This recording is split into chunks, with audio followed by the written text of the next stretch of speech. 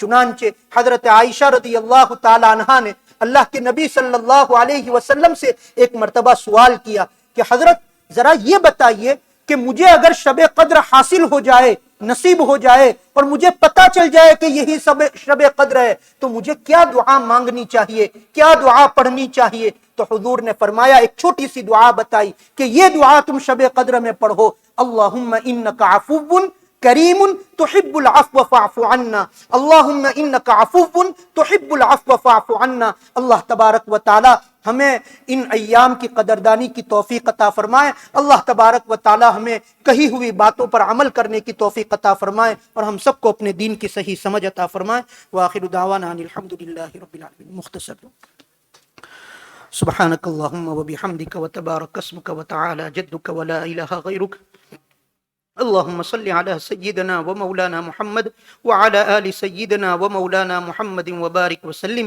الہ العالمین، ہم گنہگار ہیں، پروردگار ہم خطا کار، سیاہ کار، نابکار ہے۔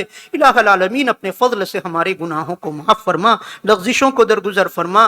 مولا کریم رمضان المبارک کی عبادتوں کو قبول فرما، روزوں کو قبول فرما، تلاوتوں کو قبول فرما۔ مولا کریم شب قدر کی امید میں مانگ رہے ہیں، الہ العالمین ہمیں شب قدر کی فضیلتوں سے مالا مال فرما۔ رحمتوں سے مالا مال فرما، رمضان المبارک کی رحمتوں سے مغفرتوں سے مالا مال فرما۔ مولا آخری عشرہ جہنم سے نجات کا عشرہ ہے، الہ العالمین اپنے فضل سے ہمیں جہنم سے نجات عطا فرما، اپنے نیک بندوں میں شامل فرما، اپنے نیک بندوں میں شامل فرما، مقرب بندوں میں شامل فرما۔ مولا کریم ہمارے رشتہ دار جن کا انتقال ہو چکا ہے ان سب کی مغفرت فرما، جنت الفردوس میں اعلیٰ مقام نصیب فرما، حاضرین مجلس کی ایک ایک جائز تمناؤں کو پورا فرما۔ مولا ہر ایک کے روزوں کو قبول فرما، ہر ایک کی امیدوں کو پورا فرما، ہر ایک کے گھر میں چین سکون اطمینان عطا فرما، روزی میں برکت عطا فرما۔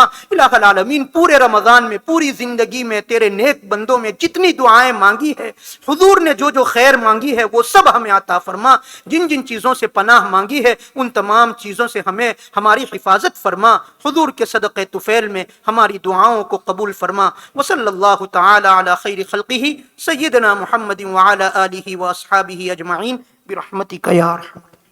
جزاکم اللہ خیر۔